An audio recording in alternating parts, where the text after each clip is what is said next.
sitting member of parliament. Then you bring people here armed to the teeth. Then they should arrest all of us. What is happening in there? What is happening?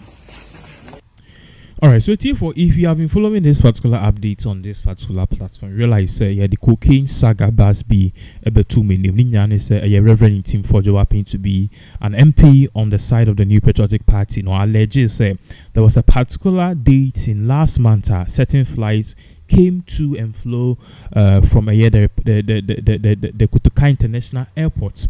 Now, this particular whole flight to and fro, no, according to Reverend Ntim Fordjour, any NPP bigwigs, the suspect say these particular flights by and any airplane, no, it transported narcotics and drugs, because cocaine, any other drugs are illicit, and amount for ebiton munyesika.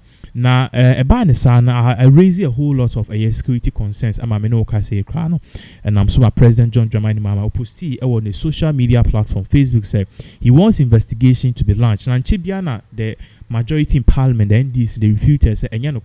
They even went ahead to provide pictures. Said the plane was faulty, and at the end of the day, it was being worked on by mechanics. And it first landed at Coca International Airport. But then that particular argument and explanation didn't sit well with a lot of people, because just after that particular explanation, we said the United Nations or Mukasi, they want more clarity on this, and they believe said this assertion by the New Patriotic Party about this particular flight carrying cocaine to and fro, they believe say there is some iota of truth, and I say we need more explanation on it. And because of this particular thing, BNI opened their game, and they said they wanted to go into details and also get more details about this whole thing. And apparently, one person leaked his information, Reverend Ntim Fordjour, so they want him to bring every evidence asset in this particular cocaine saga. And because of that, BNI have been moving back and forth with Reverend Ntim Fordjour. They invited him, Reverend Ntim Fordjour, on the NPPs. I refused to cooperate. BNI today, they stormed the premises of Reverend Ntim Fordjour at the Spintex. It was Spintex. In the Spintex residence.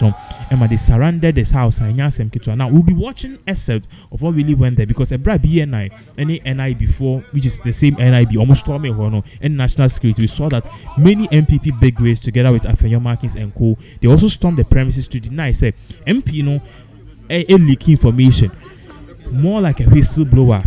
Case closed. The national security has to do their job to either confirm or debunk it. You don't need Reverend Ntim Fordjour, but the BNI, the national security, is of the view say we need him because he has details a bit with the investigation. Now, what you are watching on the screen is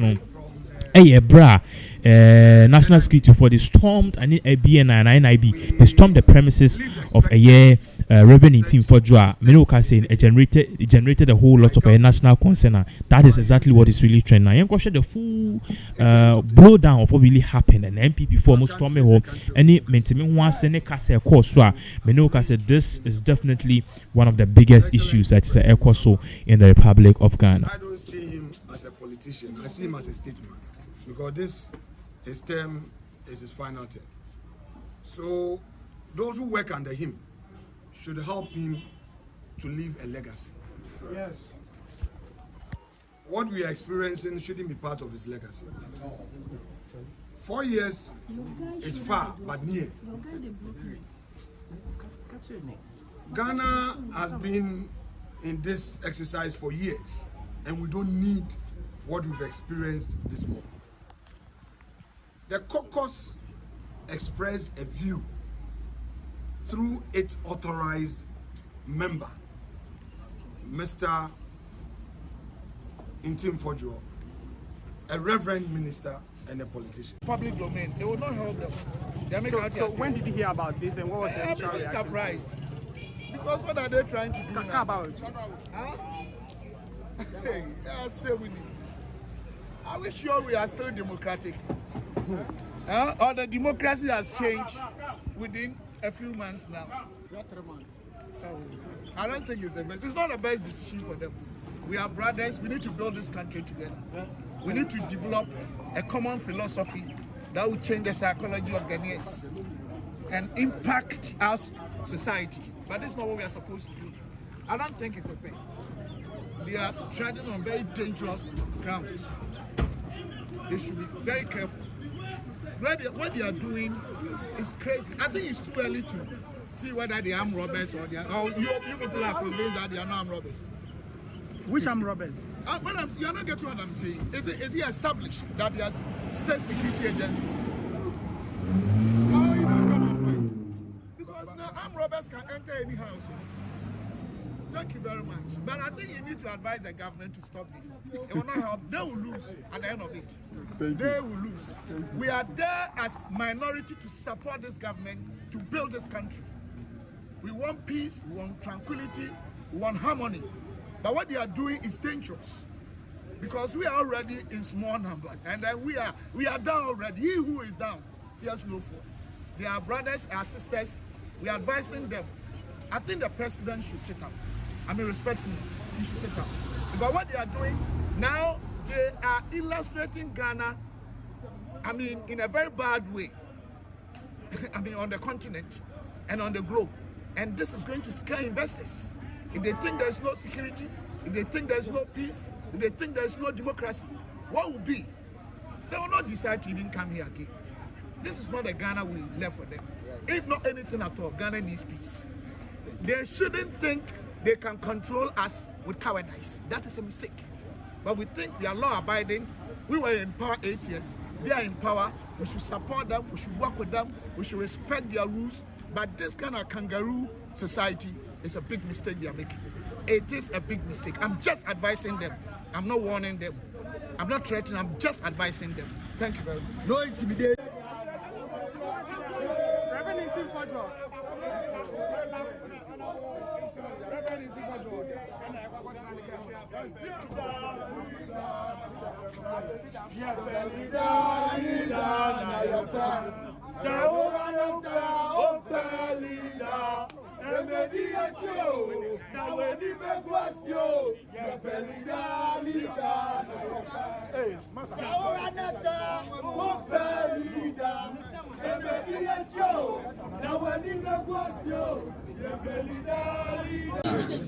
All right.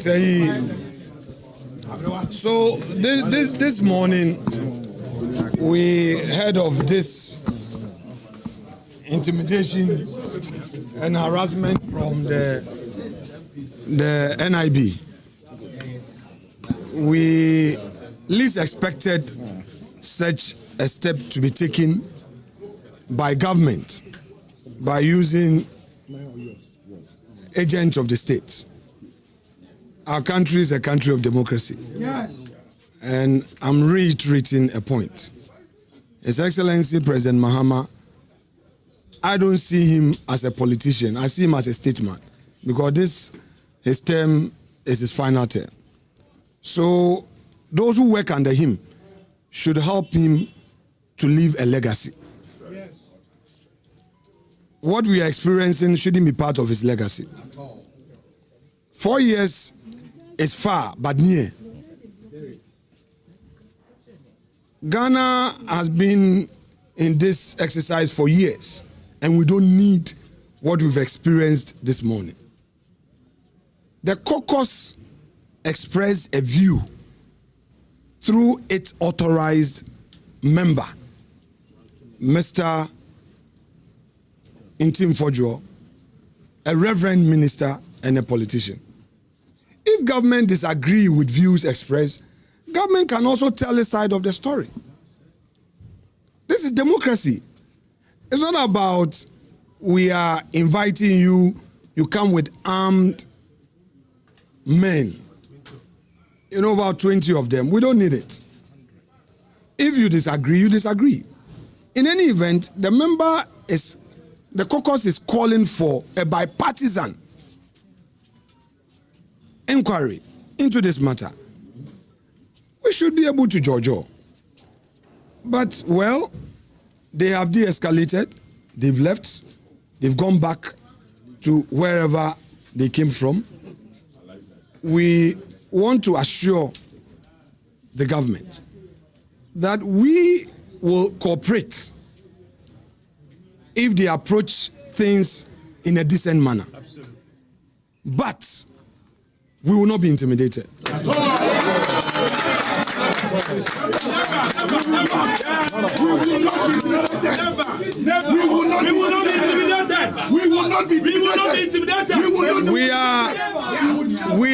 We are few, but a mighty few and a happy few.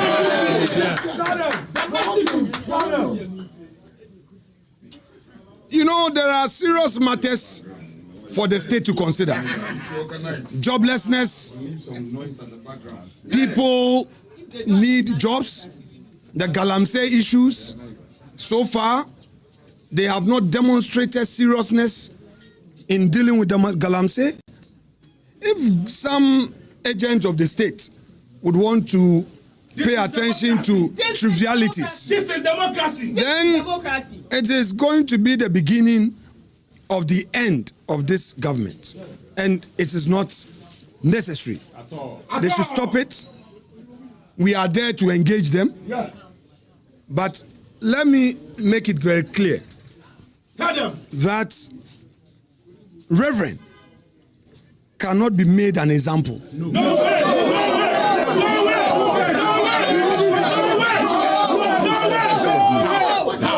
Two,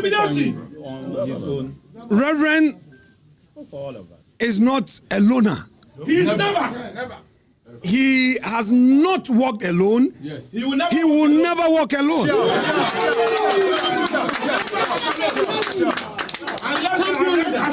And he spoke for the minority. A ranking member, of course. As a caucus, we have our various committee heads.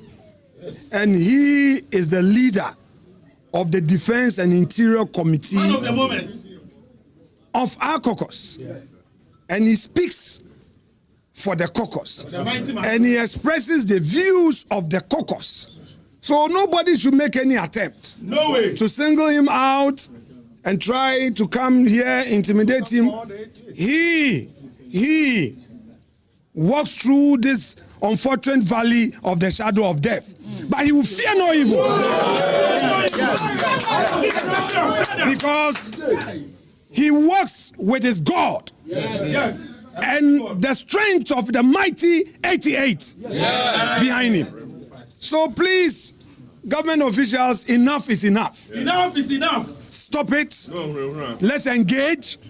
We are political actors. Let's assure the people that we are ready to uphold the promises of the Constitution and democracy. This must stop. Thank you very much.